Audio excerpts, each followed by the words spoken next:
There was a time when a kitchen could turn almost nothing into everything, when a crust of bread, a hand-crushed tomato, and a ribbon of olive oil were enough to calm a hungry day and make a family feel rich. There was a time when flavor wasn't bought. It was rescued, revived, coaxed back to life with patience and a wooden spoon. Before we open that pot together, subscribe to The Italy We Remember. Each week we bring back the sounds, gestures, and flavors that carried Italy from scarcity to solace. And if your family has a photo, a memory, or a handwritten recipe of this dish, write to stories@theitalywe'remember.com. Your story could become part of our next film. We're about to tell the forgotten story of Pappa al Pomodoro, how a Tuscan bowl of softened bread and tomato became more than food. It became a language of care, a promise that waste could turn into warmth, and proof that poverty can still taste like home. Along the way we'll find small secrets. Why the soup rests before it sings, why yesterday's bread is wiser than today's, and why the best recipes measure in gestures, not grams. Imagine a kitchen in late afternoon. The light has turned the wall the color of apricots. On the counter, a pot waits. Someone tears stale bread with quiet authority. No knives, only hands. Tomatoes are scored, skinned, their hearts crushed with a pinch of salt that wakes them from sleep. Garlic is sliced thin, not to shout, but to speak. Olive oil warms until it shines like patience. Basil waits like a green promise. In that moment the house slows, as if the clock itself is hungry. Pappa al Pomodoro belongs to the family of dishes born not from abundance, but from refusal. The refusal to waste bread, to waste effort, to waste the day. In a country that once counted coins more carefully than ours, bread was sacred. You didn't throw it away. You invited it back to the table as something new. Soup, salad, fritter, dessert. The old loaf found a second life. This is one of its finest. The order matters. Oil first, generous but not loud. Garlic joins, whispering, never browning into bitterness. Then tomatoes, collapsing like a sigh into the pan. Salt sprinkled not as a rule, but as a welcome. The scent is summer returning even in winter. When the sauce begins to pulse, small heartbeats around the edges, the bread goes in, torn in rough snowfall. Broth or water is added like a remembered song. The spoon moves slowly, turning sharp corners into curves. Basil arrives last, a handful of leaves torn by hand, so the perfume breaks open only where it's needed. What does this dish know that we've forgotten? It knows that time is an ingredient. It knows that rest is not laziness, but craft. When heat goes off and the pot is covered, the pappa becomes itself. The bread listens to the tomato. The tomato forgives the bread. In 20 minutes the soup thickens into memory. In an hour it becomes a story. Some swear by a night in the fridge and a morning on the stove. Yesterday, teaching today how to taste. There are regional arguments, of course. Tuscany guards the name, but the spirit travels. Some start with onion, some don't. Some add a chili's breath on cold days. Some insist on peeled fresh tomatoes only. Others accept the dignity of a good jar when seasons sleep.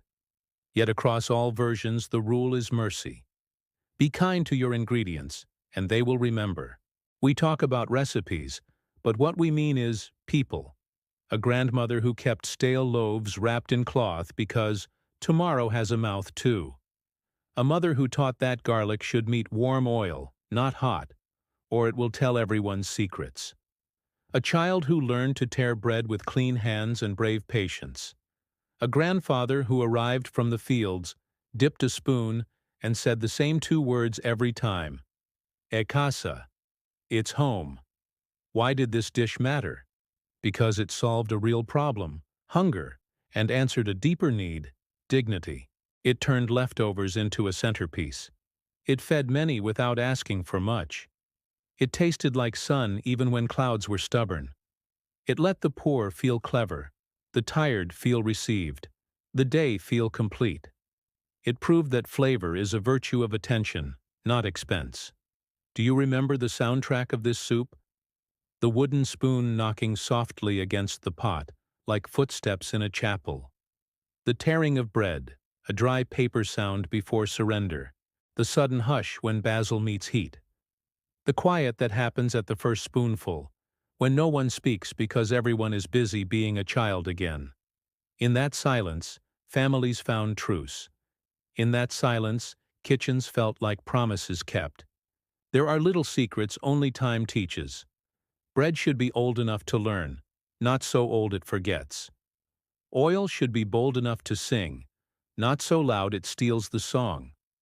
Tomatoes should be ripe enough to apologize for winter when winter comes. Salt should arrive early to help, and late to bless. And basil should be torn, not chopped, because knives are for edges and this soup has none. Once, Pappa al Pomodoro was a way to stretch. Today it is a way to slow down. We measure days in notifications.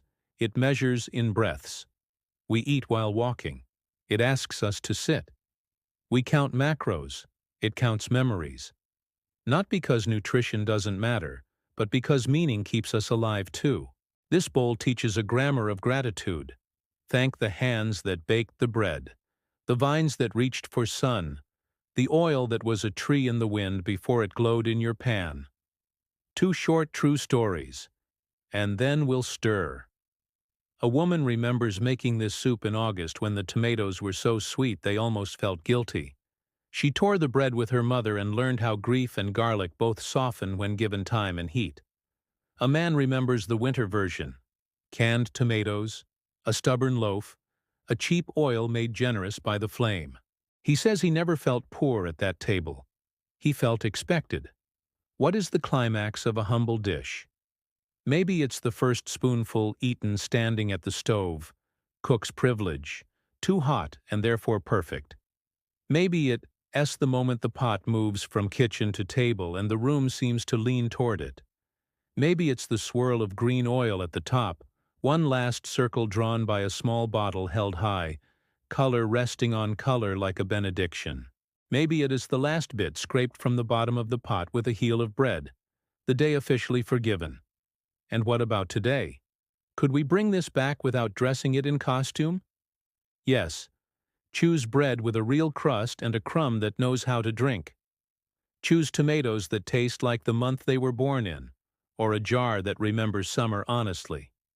Choose an oil you'd bless a salad with. Warm the oil with your patience. Let the soup rest with your trust. Eat it with someone. If no one is home tonight, call a name anyway. The soup will answer. We tell ourselves modern kitchens have solved hunger with speed. Maybe. But this bowl solves something speed can touch. The ache to be cared for by the ordinary. It says, you are allowed to be simple. It says, beauty is a basic need. It says, I was left over, and now I am loved. If food is language, then Pappa al Pomodoro writes in lowercase letters with perfect grammar. If this story brought back a smell, a spoon, a voice, tell us in the comments. Or write to stories@thitaliwheremember.com with a photo of your family's pot, your nonna's note, your own attempt with today's bread and yesterday's patience. We'll feature the best in a future episode, so someone else can inherit your warmth. Subscribe to the Italy we remember, so these small, brave recipes stay louder than the noise.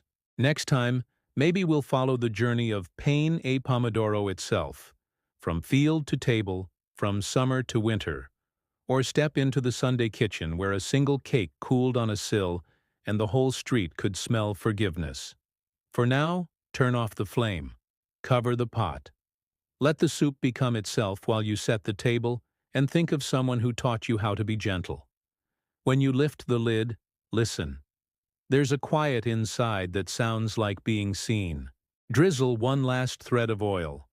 Tear a leaf of basil with your fingers and take a spoon. You've waited long enough.